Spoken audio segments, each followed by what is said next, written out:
¿A cuántos de nosotros, cuando éramos pequeños, nos gustaba pedir domingo? Ya vi ahí algunas manos. Parte de la cultura, ¿cierto? El domingo. Llega el domingo y los tíos ya se empiezan a poner nerviosos, que no. Ya saben que si van a ir a la reunión familiar tienen que conseguir cambio porque ahí están los sobrinos de pedinches, ¿cierto? Mi domingo, tío, mi domingo, ¿no? Entonces, obviamente, para no dar un billete grande, pues hay que traer cambio si eres tío, ¿no? Y ese era yo, cuando en mi infancia, en la familia de mi mamá, que era con la que más nos juntábamos, era una familia muy grande, yo tenía muchos primos, y muy seguido, cada 8 días nos reuníamos como familia, y una de las prácticas de los primos, incluyéndome a mí, era pedir nuestro domingo, ¿no? Obviamente siempre esperábamos ese mejor momento para pedir el domingo, para no caer así como que gordo al tío, ¿no? Sino que más bien encontrarlo en un ambiente así como que sano, como que a gusto. Entonces ahí sí era cuando aprovechábamos la oportunidad. Y esa era nuestra práctica. Había un tío en particular que era muy generoso y tenía dinero. Entonces era el que obviamente la mayoría de nosotros siempre le echábamos el ojo, ¿no? Y siempre estaba ahí. Y aparte a él le encantaba dar domingo, o sea, como que era algo que a él le llenaba, ¿no? Y no solo eso, también le gustaba la bebida. Entonces siempre esperábamos así con nuestra maldad, ¿verdad? Del corazón de niño, ¿no? Ese momento en donde sabíamos que iba a estar alegre con algunas copas y pues iba a venir una mejor recompensa cuando se refiriera al domingo, ¿no? Y ahí estábamos nosotros como niños, ¿no? Y bueno, otra cosa más, yo tenía la ventaja, en mi perspectiva, de que no solamente era un tío generoso, no solamente le gustaba dar domingo, sino que era mi padrino, ¿no? Contrario a lo que no era de mis otros primos, ¿no? Entonces yo tenía cierta ventaja en ese sentido, desde mi perspectiva. Entonces pasaba que llegaba el momento que yo escogía para pedir mi domingo y mi padrino efectivamente me lo daba. Normalmente siempre cubría mis expectativas, ¿no?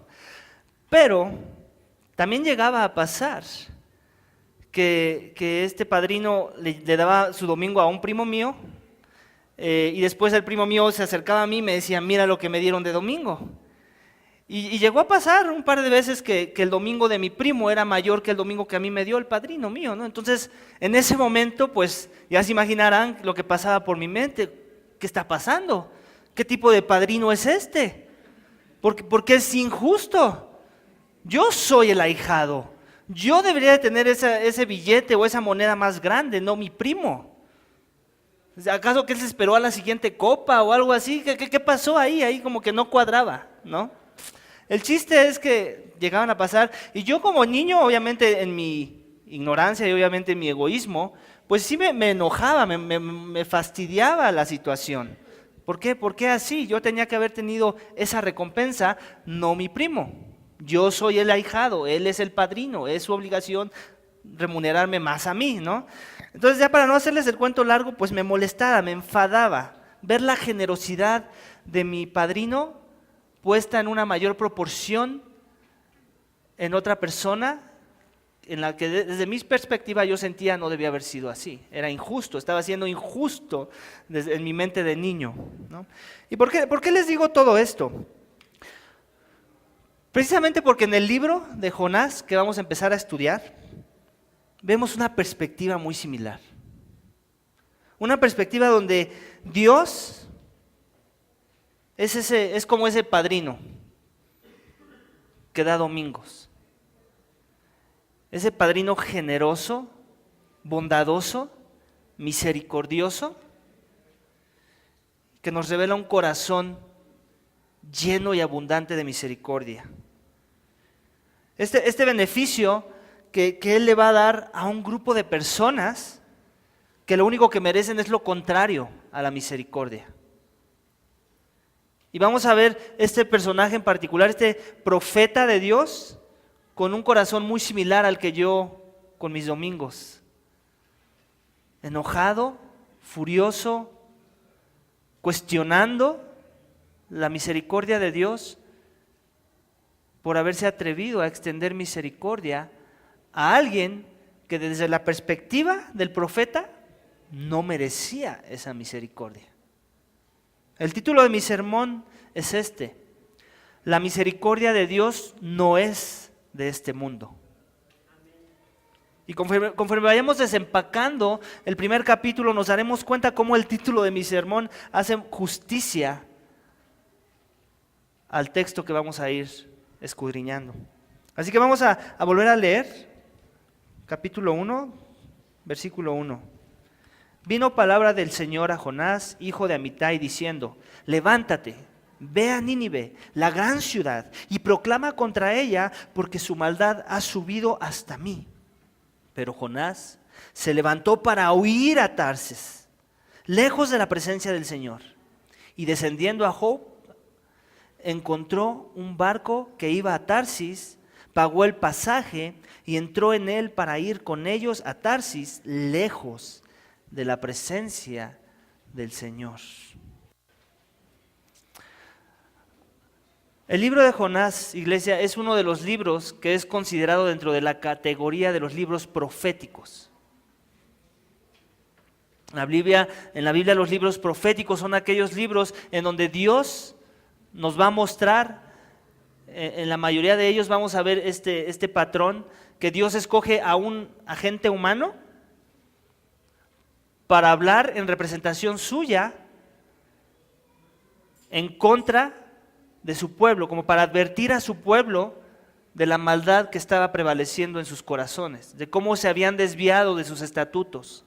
Entonces Dios escoge un profeta para hablar en representación suya, y siempre normalmente la costumbre es que los está llamando a regresarse a Él. Esos son los libros proféticos, es un llamado de Jehová a regresar, a enmendar el camino, a regresar a la senda de justicia. Esa senda en la que ellos ya se encontraban ya no era, ya se habían desviado. Y esa es una característica que vamos a encontrar en los libros proféticos. Y es muy común que en la Biblia veamos a estos profetas, cuando son enviados al pueblo de Dios, es muy común que normalmente ellos se resisten a ser enviados. También es un patrón, una característica que vemos en los libros proféticos. Se resisten al llamado de Jehová o de Dios a ese pueblo, a su pueblo, a llamarlos al arrepentimiento. Y cuando esto pasa, lo común es que Jehová reprenda verbalmente al mensajero, y en ese reprendimiento corrija su pensamiento,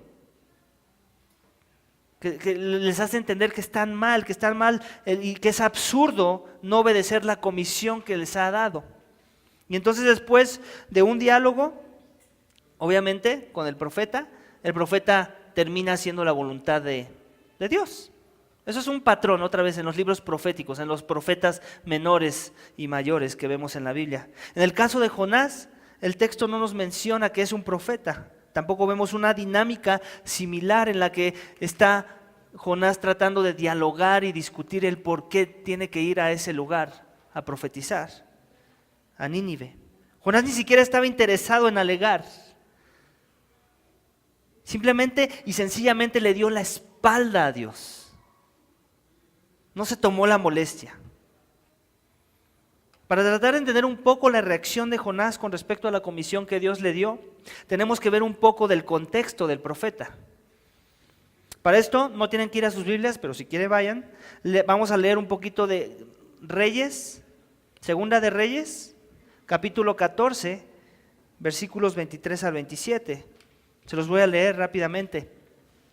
Versículo 23 dice: en el año 15 de Amasías, hijo de Joás, rey de Judá, Jeroboam, hijo de Joás, rey de Israel, comenzó a reinar en Samaria y reinó 41 años.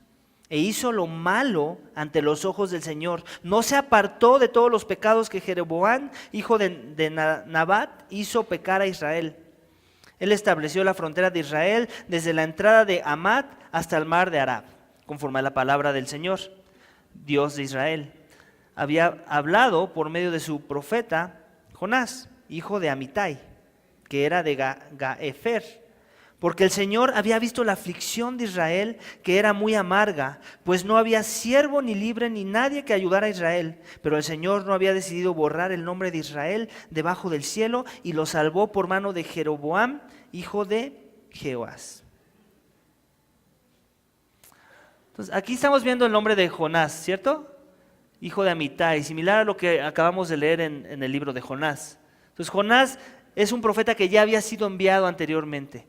Y lo que acabamos de leer, por aquello de que no cachaste porque vienen varios nombres y eso, es que estamos viendo que Dios permitió que a pesar de que su desobediencia de Israel, a pesar de que merecían ser destruidos por ser desobedientes, Él permitió que se formara una frontera, se estableció una frontera como para proteger al pueblo de los pueblos enemigos. ¿Por qué? Porque Dios, en sus planes de Dios, Él no quería que Israel aún fuera borrado del mapa. Él tenía planes para Israel. La promesa era que de Israel iba a venir el Mesías, el prometido. Entonces aquí Dios lo que está haciendo es protegerlo a pesar de su desobediencia. Y Dios envió a Jonás para decirles eso, que los iba a proteger. Es una historia buena. Vemos la misericordia de Dios en medio de la desobediencia de Israel.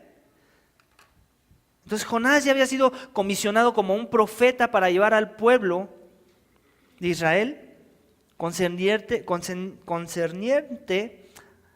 de que iban a ser salvos a pesar de su maldad, de que Dios los iba a proteger. Jehová les bendeciría restableciendo sus fronteras, no destituyéndolos ni borrándolos del mapa. Obviamente no él, los pueblos que los enemigos los iban a borrar del mapa. Así que Jonás estaba contento, ¿cierto? Contento con la manifestación y bondad y misericordia de parte de Dios hacia su pueblo en medio de la desobediencia del pueblo mismo. Con eso Jonás no tenía ningún problema. Así como muchas veces nosotros no tenemos ningún problema en que Dios perdone nuestros pecados, ¿cierto? A todos nosotros nos gusta que Dios sea misericordioso con nosotros. Pero ¿cuántas veces nos resistimos a que Dios perdone el pecado de alguien más? Similar a lo que vamos a ver aquí con Jonás, o lo que ya estamos viendo, que acabamos de leer en los primeros 3 versículos, que se apartó. En la mente de Jonás, ellos merecían lo contrario a lo que es una advertencia. En la mente de Jonás, Dios no estaba pensando las cosas bien. Ellos no merecían ser advertidos desde una perspectiva humana, según Jonás. Pero Dios, el corazón de Dios, la misericordia de Dios no es de este mundo. Jonás no quería ir a predicar a ellos, pero sí quería ir a predicar a su pueblo para decirles que Dios iba a restablecer sus fronteras y ser salvos.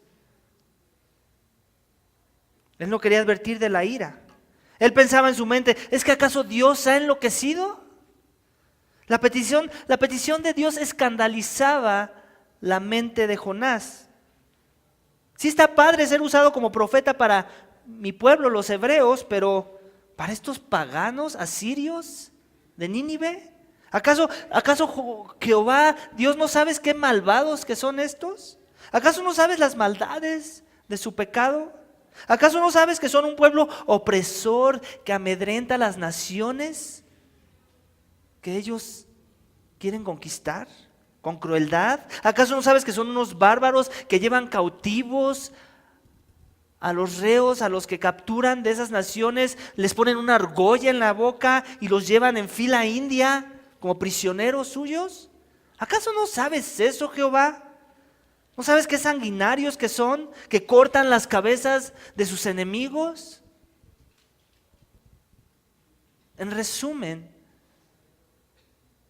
¿recuerdan el grupo terrorista ISIS, que muchas veces salió por la tele y hubo un tiempo muy famoso en el que se mostraba en las noticias sus crueldades, cómo amedrentaban, cómo conquistaban?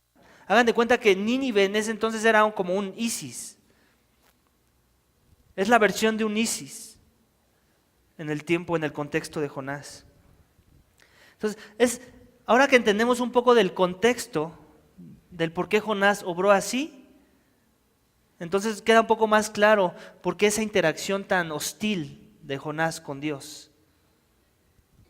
Dios estaba mandando a su misionero, a su profeta, a advertir a un ISIS de la destrucción, de la ira de Dios. Él no podía creer que Dios lo estaba usando para prevenir la destrucción de un pueblo pagano como Nínive. Esta ciudad que de por sí representaba la ciudad central, como la capital del pueblo asirio, que era un enemigo de Israel. Ahí inició todo la cultura asiria, en Nínive. En la mente de Jonás estaba turbada por la comisión que se le dio. No podía reconciliar el mandamiento de Dios con la idea de prevenir la destrucción de un pueblo que evidentemente desde la perspectiva de Jonás merecía la destrucción. La misericordia de Dios escandaliza, como dice el primer punto de mi sermón. Escandaliza. Y ante ese escándalo, la única lógica, la comisión que Dios le dio a Jonás era ignorarla. Ignorar la petición es ignorar la voluntad de Dios. Y es no entender la abundancia de la misericordia de Dios para con los hombres. El problema de Jonás es que no podía reconciliar en su mente cómo es que Dios podía ser justo, dando la oportunidad para arrepentirse y ser salvos a un pueblo que lo único que merecía era la ira de Dios. El problema de Jonás es que él no tenía una visión clara de que la misma ira que ese pueblo merecía es la ira que Israel también merecía, su pueblo origen. Cuando el texto nos dice 2 veces que Jonás huyó lejos de la presencia de Dios, no se nos ocurra pensar que hay un lugar en el espacio en el que nosotros podemos correr y ocultarnos y hacer lo nuestro a escondidas. Más bien lo que ese texto o lo que esa repetición nos está mandando es que básicamente él estaba queriendo negar todo lo que él era y poseía. Toda su herencia, todo su contexto, toda la revelación que él tenía del conocimiento que Jehová le dio a Israel específicamente, él estaba apostatando. Él quería negar todo conocimiento de Dios, no le convenía conocer cosas de Dios, porque él sabía que existía el potencial de que ese Dios, que mostró por muchos años misericordia a Israel, también se la mostrara a un pueblo que desde la perspectiva de Jonás merecía la destrucción total. Ese mismo conocimiento, el cual Dios le reveló al pueblo de Israel, para que por medio de ellos fueran benditas todas las naciones de la tierra. Jonás no podía huir de la presencia de Dios. En realidad quería huir de la responsabilidad y la comisión que Dios le dio. En su mente estaba el pensamiento: antes de que yo vea la misericordia de Dios en este pueblo pagano, prefiero dejar de ser un israelita. Prefiero negar los beneficios de tener la revelación de Dios. Es lo que él pensaba. Pensaba huir de todo lo que le recordara su identidad de hijo de Dios, de israelita. Esto lo absolvería, él pensaba, de la responsabilidad de esa comisión que Jehová le dio. Así que ahora que sabes esto, con respecto a la perspectiva errónea de Jonás, ahora que entiendes un poco de la actitud de Jonás en el contexto de lo que acabamos de leer, déjame te pregunto algo. ¿Cuándo fue la última vez que tú tuviste el mismo pensar que Jonás? ¿Cuándo, por ejemplo, pensaste que ese homosexual o esa lesbiana no merecen la misericordia de Dios? ¿O ese adúltero vecino tuyo que le fue infiel a su esposa no merece la misericordia de Dios? Porque claro, tú sí mereces la bondad de Dios, ¿cierto? Dios es tu Padre, claro. Pero el homosexual, el adúltero, el asesino, ellos no. O cuando pensaste que no le abrirías, por ejemplo, a ese testigo de Jehová que tan molestón que es tocando puerta. Porque eso sí que merecen un fuego consumidor, ¿cierto? ¿Cómo se atreven a torcer el evangelio de Dios? ¿Cómo negar la deidad de Cristo? Es absurdo. No merecen mi tiempo siquiera. Son tercos. Nadie les hace entender. Yo mejor sigo lavando platos o haciendo mis tareas. en vez de abrir la puerta y compartirle un poco de lo que yo digo si es la verdad.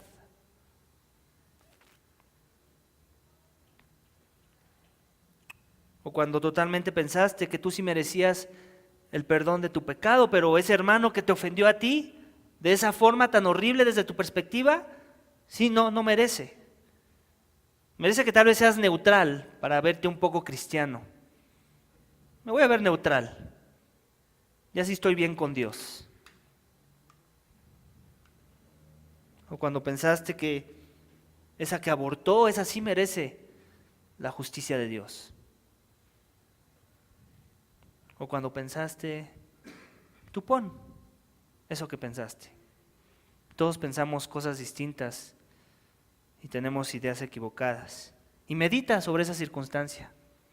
Yo no conozco tu situación en específico, pero lo que sí sé, por lo que dice el texto, es que todos podemos llegar a tener un corazón con tintes de Jonás. A pesar de que tenemos la revelación específica de Dios, en donde Él nos modela cómo de abundante es su misericordia. Así que Jonás pensó que podía ignorar la misericordia de Dios expresada al ser enviado para prevenir la destrucción de una ciudad de habitantes malvados como los de Nínive. Así que pagó su peaje, dice el texto, y tomó un barquito en dirección opuesta. Totalmente opuesta. Hagan de cuenta que Dios le dijo, ve a Yucatán, y él se fue a Ciudad Juárez. Pero la misericordia de Dios no puede ser ignorada, como dice el segundo punto de mi sermón. Vamos a ver versículos 4 al 9, que nos van a ayudar a reforzar eso. Y el Señor desató sobre el mar un fuerte viento, y hubo una tempestad tan grande en el mar que el barco estuvo a punto de romperse. Los marineros tuvieron miedo y cada uno clamaba a su Dios. Y arrojaron al mar la carga que estaba en el barco para aligerarlo, pero Jonás había bajado a la bodega del barco. Se había acostado y dormía profundamente. El capitán se le acercó y le dijo, ¿cómo es que estás durmiendo? Levántate, invoca a tu Dios, quizás tu Dios piense en nosotros y no perezcamos. Y cada uno dijo a su compañero, venid, echemos suertes para saber por causa de quién ha venido esta calamidad. Y echaron suertes y cayó la suerte sobre Jonás. Entonces le dijeron, decláranos, ¿por causa de quién ha venido esta calamidad? ¿Qué oficio tienes y de dónde vienes? ¿Cuál es tu tierra y de qué pueblo eres? Y él les respondió, soy hebreo y temo al Señor Dios de Israel, el Dios de los cielos, que hizo el mar y la tierra.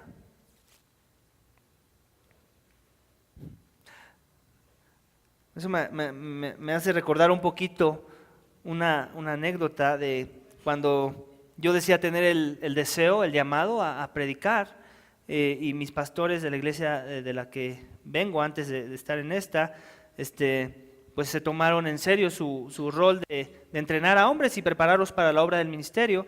Entonces yo estuve tomando un entrenamiento con ellos en la predicación expositiva, y ya después de algunas lecciones llegó el momento de preparar mi primer predicación. Y bueno, no solo era yo, eran otras dos personas, los cuales eran muy buenos expositores. La cosa era en el inglés y obviamente yo tenía un grado de dificultad más porque el inglés no era mi primer idioma. Y yo estaba súper nervioso, bien nervioso. En ese momento lo único que pensaba, yo no quiero predicar. Aunque era un ejercicio, no iba a ser ante la congregación, simplemente eran los que estábamos siendo entrenados y los pastores. Yo la verdad es que me cerré a la idea de predicar. Y aunque yo sabía que tenía una tarea, me habían asignado un texto, yo totalmente me cerré a esa petición, a esa voluntad, por decirlo así. Y el día que tenía que presentarme, me hice el enfermo.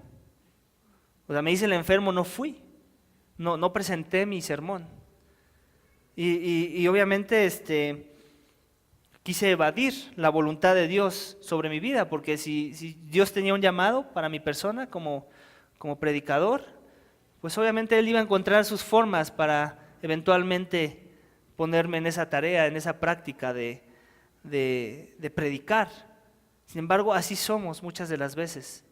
Nos resistimos a la voluntad de Dios, no queremos, tememos su voluntad. Y tarde o temprano Dios encontraría sus formas de hacérmelo entender. De la misma forma que yo era así, aquí vemos también a Jonás. El profeta de Dios era tan insensato como yo lo fui en mi entrenamiento. Pero él peor todavía que yo, porque él era un profeta. Y por lo cual a mí me tocó duro, déjenme les cuento, porque al domingo siguiente, eso era entre semana, y al domingo mi pastor obviamente me hizo la pregunta, hey, ¿qué es lo que nos ibas a compartir el domingo? No sé si él se la solió. Y yo pues no había ni preparado nada, porque les digo, me cerré. O sea, ni siquiera tenía puntos del sermón, ni siquiera había analizado bien el texto. Y pues ahí me tienen tratando de hacer malabares, contestando preguntas incómodas. No, mintiendo al final del día, estaba yo mintiendo, porque inventé mi enfermedad y después inventé cosas que según se había estudiado y no, yo creo que ahí se dio cuenta que ni siquiera le di una repasada al texto. Entonces, eso me tocó a mí, preguntas incómodas, ¿no? Y aprendí mi lección. Ya la siguiente vez, por la gracia de Dios, sí me presenté y hice la tarea que se me encomendó. Pero Jonás aquí le tocó fuerte. Mi pastor a mí me confrontó, preguntas incómodas. Pero aquí Jonás sería confrontado directamente de parte de Dios. ¿Con qué? Con una amenaza. ¿Por qué? Porque Dios es soberano, todopoderoso. Él es el creador de los cielos y de la tierra, del mar y de todas las cosas. Así que orquestó su creación de forma que así traería corrección a la vida de Jonás. Para ayudarlo un poquito a entrar en razón. Que entendiera que la petición no se la hacía a hombre alguno, sino Dios. Pero como es común,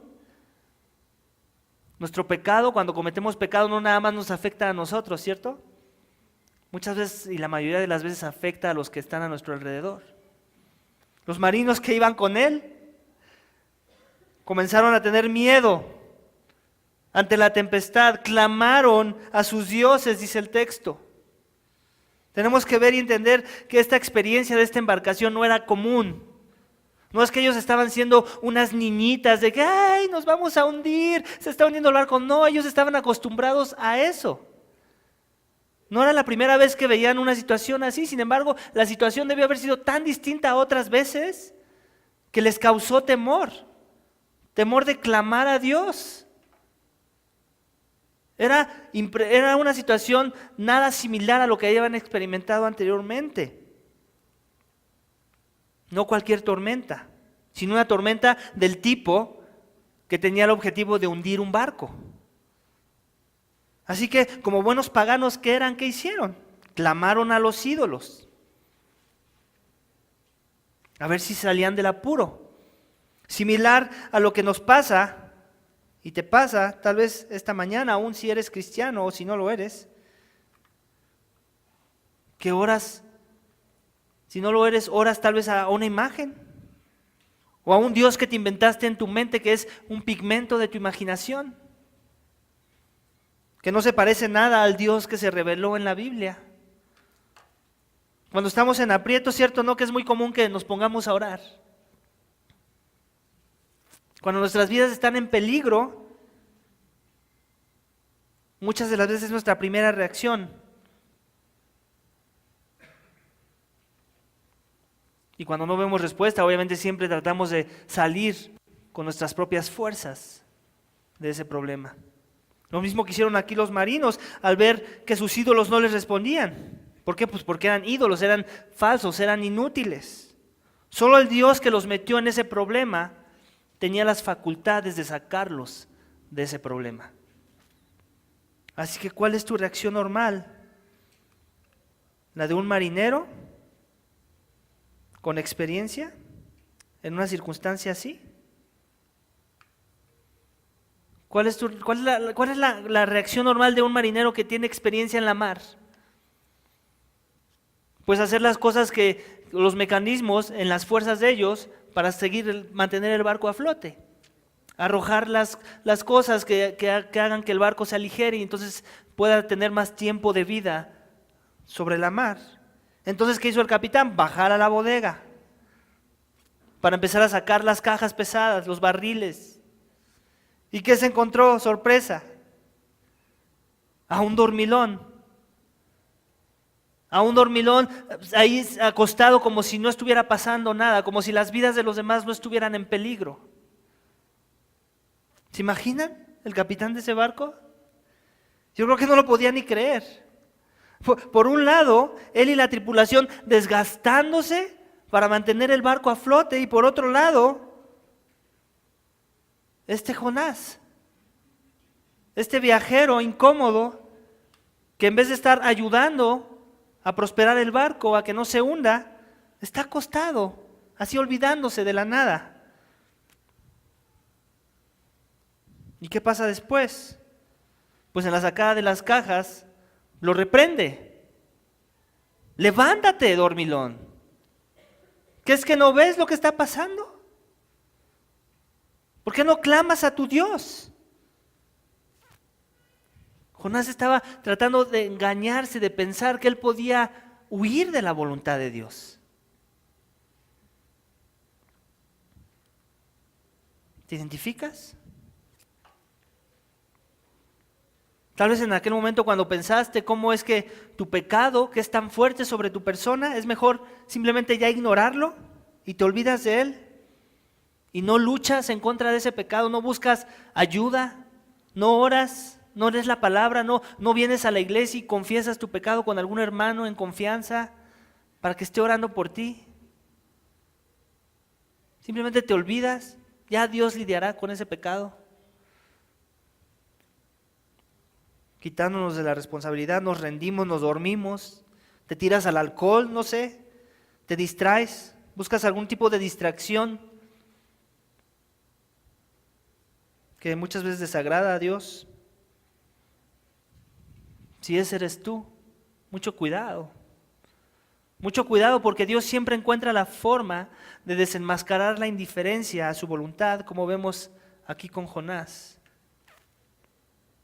Si eres un hijo de Dios, la voluntad de Dios es esta para tu vida, tu santificación.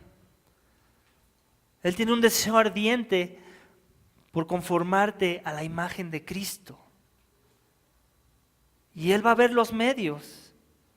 Si es posible, va a enviar una tormenta para que tú entiendas que esa debe ser tu prioridad en la vida, someterte a su mano, a que Él moldee tu carácter, transforme tu corazón. Y también si no eres un hijo de Dios, es la misma voluntad de Dios para tu vida, ¿sabes? Tu santificación. Con la diferencia de ¿qué? De que antes de que ese proceso comience a pasar en tu vida, primero tienes que venir a los pies de su Hijo. No puedes ser santificado aparte de haber puesto tu fe en Él primeramente. Imagínense la oración del capitán del barco. ¿Qué haces ahí? Ayúdanos. Sal, clama a tu Dios. Y acto seguido, de forma muy irónica, el profeta va a ser desenmascarado. ¿Por qué de forma irónica? Porque dice el texto que echaron suertes. A pesar de que Jonás quería huir de todo lo que representaba ser un israelita, echar suertes también era una práctica israelita. Era algo que se les permitía en su fe.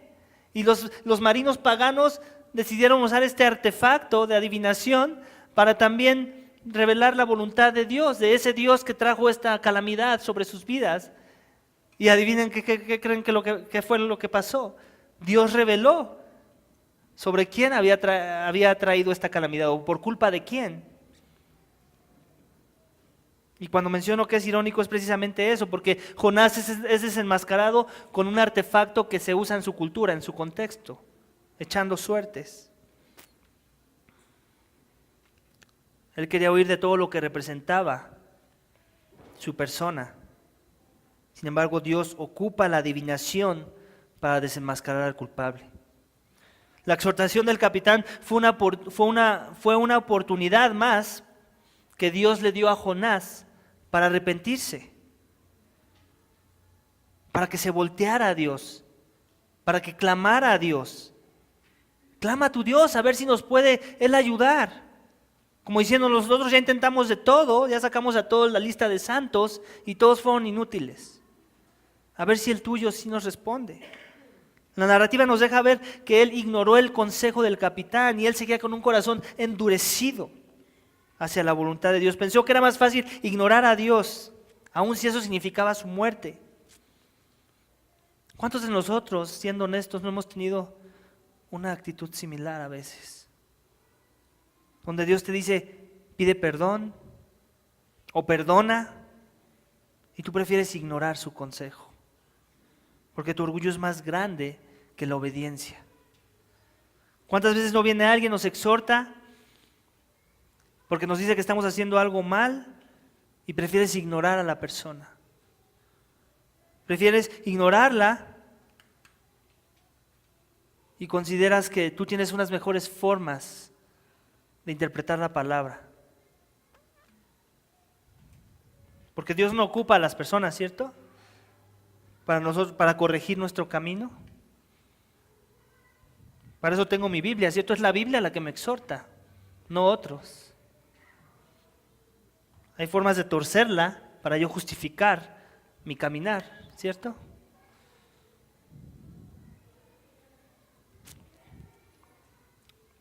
¿Qué hace Dios ante la terquedad de Jonás y de muchos de nosotros en ocasiones? Desenmascara a Jonás con ese medio. En otras palabras, los marinos estaban demostrando más piedad que Jonás en ese momento. Por medio de echar suertes se reveló su identidad. Y lo que sigue es un bonche de preguntas incómodas, similar a lo que a mí me tocó cuando no quise predicar. Y ellos sabían que por medio de esas preguntas iban a encontrar la identidad de este Jonás. Decláranos por causa de quién ha venido esta calamidad, qué oficio tienes, de dónde vienes. El objetivo de esas preguntas era revelar la identidad de Jonás para poder revelar la identidad del Dios que él adoraba. Soy hebreo y temo al Señor Dios de los cielos, que hizo el mar y la tierra. En otras palabras les digo, no tengo un diosito de bolsillo. Mi Dios es el que hizo todas estas cosas que nos están trayendo aflicción en este momento. El viento, las aguas, la tempestad. El mismo Dios que nos metió en esta angustia es el mismo que nos puede sacar a tierra firme. Versículo 10 dice que se atemorizaron en gran manera. ¿Qué es esto que has hecho?, le dicen. Por decirlo en otras palabras, están diciendo, ¿acaso es que tú eres tonto? ¿Acaso es que eres tonto? ¿Quién en sus cabales huye de un Dios así de poderoso? Es como el hombre que le es infiel a su mujer, por ejemplo, y su mujer era una de las hijas de uno de los capos de las drogas. ¿Qué se esperaría de esa persona después de haberle sido infiel?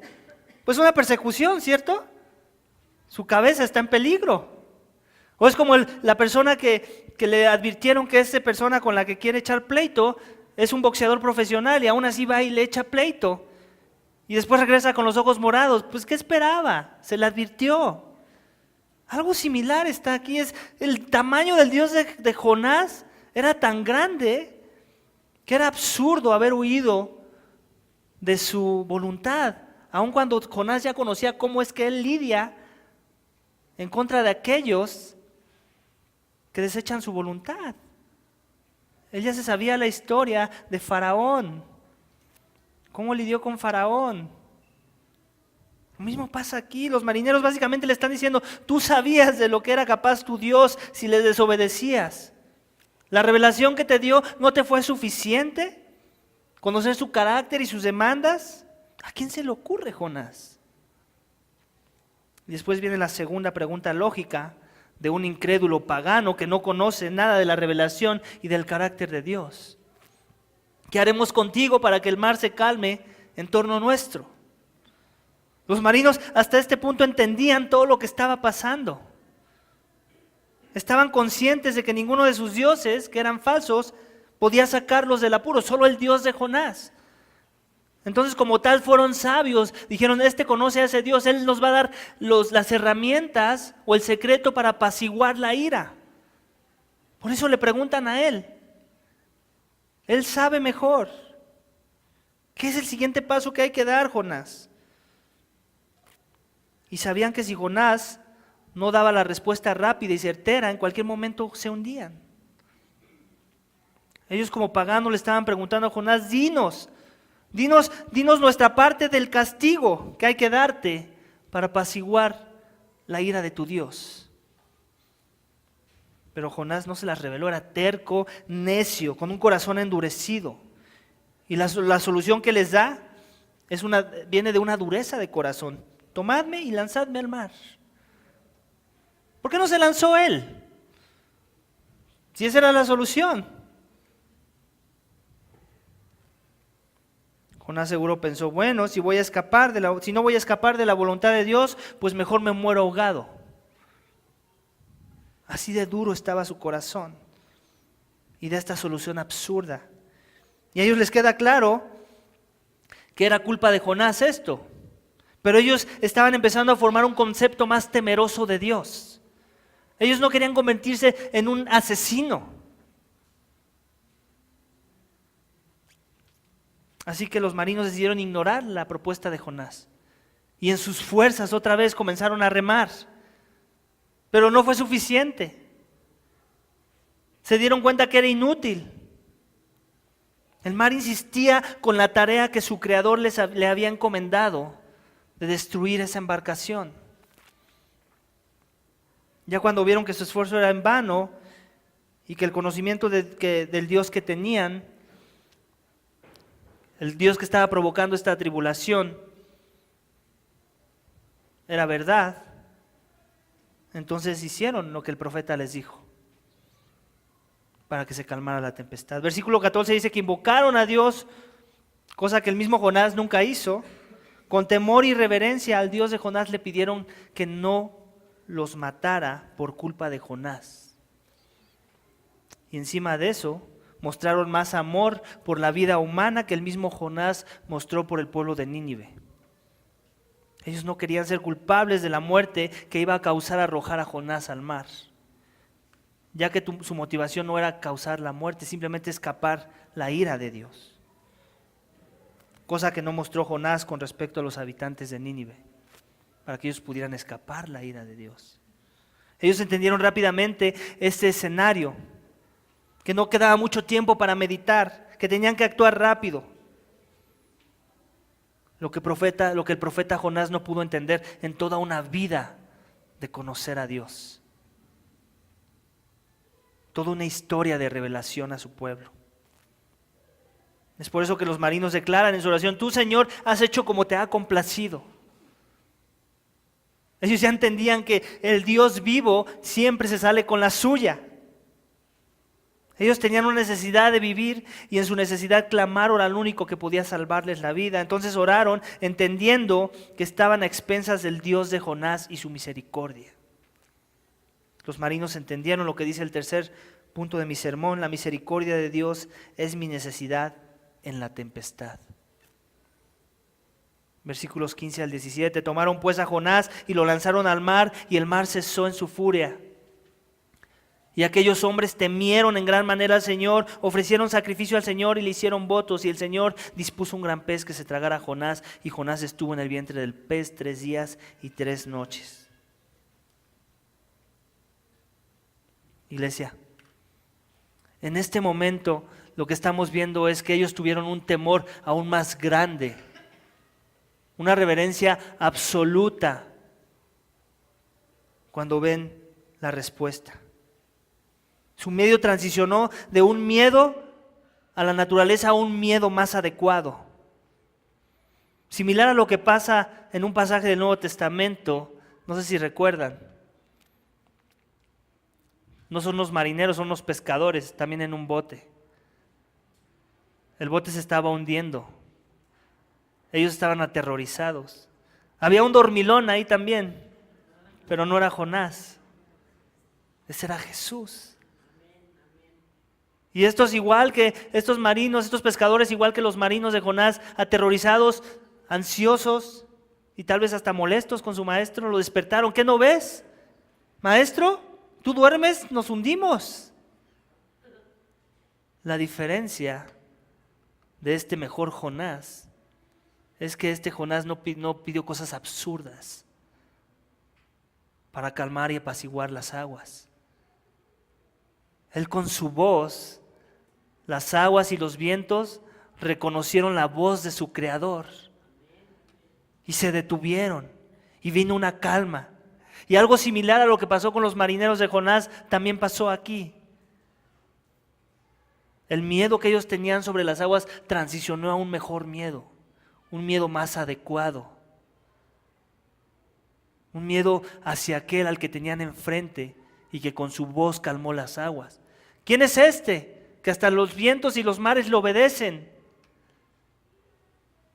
¿Quién es este sino Dios? Ese que se arrojó a sí mismo al mundo de los hombres para vivir la vida perfecta que ni tú ni yo pudimos vivir, porque nuestros corazones eran tan duros o más duros que los que Jonás, que el que Jonás. Ese que vino a este abismo, a este caos, a apaciguar la ira. No la ira de los mares, sino la ira de un Dios airado en contra del pecado, de tu pecado y de mi pecado, por la transgresión, porque no le honramos como Él merecía, porque Él es digno y nosotros nos dignamos de honrarle como Él merece. Porque a pesar de que es nuestro Creador y le merece toda nuestra devoción, decidimos dedicar devoción a otras cosas o a nosotros mismos. Porque a pesar de que se demandaba fidelidad, fuimos infieles. Ese mejor Jonás nunca mintió a Dios, nunca escapó de la voluntad de Dios, nunca desobedeció, nunca corrió al otro lado cuando Dios le dijo ve a este lado. Siempre en obediencia, sometiéndose a la voluntad de su Padre, murió en una cruz. Por tu pecado, por mi pecado, porque tú eres igual y yo soy igual que Jonás. Se humilló a lo sumo, se dio como pago para apaciguar la ira de un Dios vivo que no va a dar por inocente al culpable. La Biblia dice que aquellos que hemos puesto nuestra fe en este Jonás, en este mejor Jonás, en este Jonás que siempre se sometió a la obediencia de Dios, que nuestros pecados nos han sido perdonados, que mi pecado se remueve y se transfiere la ira en esa cruz, y que la obediencia de ese Jonás, mejor Jonás, Jesús, se me transfiere a mí, de forma que el Padre remueve toda la ira que estaba sobre mí, toda condenación, toda culpa, toda mancha de pecado, y es así como nos limpia, y eso nos incita a la adoración, ¿cierto? La misma adoración que vemos aquí con los marinos en estos pasajes. La misericordia de Dios me incita a adorarle, como dice el último punto de mi sermón. ¿Es esta también tu declaración? ¿Podrías decir lo mismo tú o te parece locura? Si este es tu caso, la Biblia nos enseña que el Evangelio de Jesucristo es locura, ¿cierto? Pero para los que perecen. Si te parece locura, me duele decirte que es porque estás pereciendo. Tu alma está en peligro. Así que deja de remar tu barco solo. Y mejor ríndete a Jesús. Porque el que no lo hace, después de tan grande manifestación de misericordia de parte de Dios, que Él envió a su Hijo para recibir la ira que tú mereces por tu pecado y que desprecies tal sacrificio, esto sí sería una verdadera locura. Si estás aquí esta mañana y has puesto tu confianza en esta salvación que Jesús ofrece, que Él es tu Rey de tu vida, que tu mente está siendo conformada a la mente de Jesús, te hago esta pregunta: ¿cuándo fue la última vez que proclamaste en contra de la maldad de alguien para que se arrepintiera y obtuviera la misericordia de Dios? ¿Fue hace un día? ¿Una semana? ¿Un mes? ¿Medio año? ¿1, 2, 3 años? Yo no sé. Tú sabes mejor. Pregúntate a ti mismo, ¿tengo un pesar por la salvación de otros? ¿Por aquellos ninevitas de la Ciudad de México? ¿O tengo un corazón como el de Jonás? Creo que el Señor Jesucristo nos dio instrucciones muy claras de lo que hay que compartir. Él te pidió que predicaras el arrepentimiento y perdón de pecado en su nombre, ¿cierto? Que Dios nos perdone y nos dé de su misericordia y de su gracia para hacer esto, iglesia. Para derramar una misericordia que no es de este mundo. Que nos libre de pensar como Jonás pensó, que es bueno recibir misericordia en mi persona, pero a ver cuándo les llega a los demás. Amén. Que Dios nos mande fuerte avivamiento en nuestras vidas, iglesia, para ir y predicar esta salvación. Y que nos dé gozo ver cómo Él otorga salvación a todo aquel que cree, sin importar el pecado. Que nos dé gozo como muchos están siendo llamados a la familia de Dios. Y que no haya egoísmo en nuestros corazones como el que yo tenía cuando pedía mis domingos. Que si Dios derrama sus bendiciones aún mayormente sobre alguien más, que era tal vez a nuestra perspectiva peor pecador que nosotros, que nos dé gozo.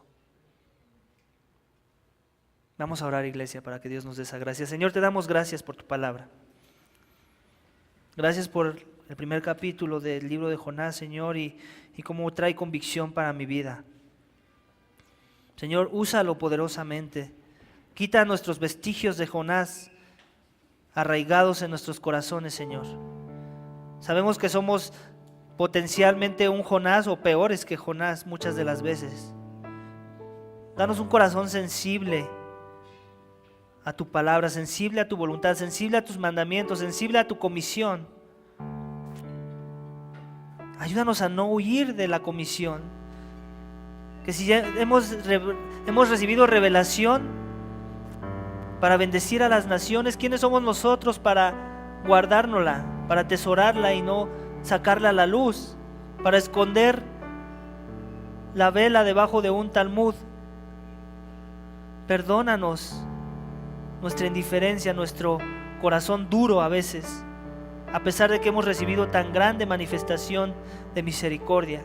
Ayúdanos a ver la profundidad de nuestro pecado y la maldad del mismo para entender que no éramos dignos y entonces así podamos tener el mismo amor y misericordia para aquellos que pensamos que no son dignos igual que nosotros.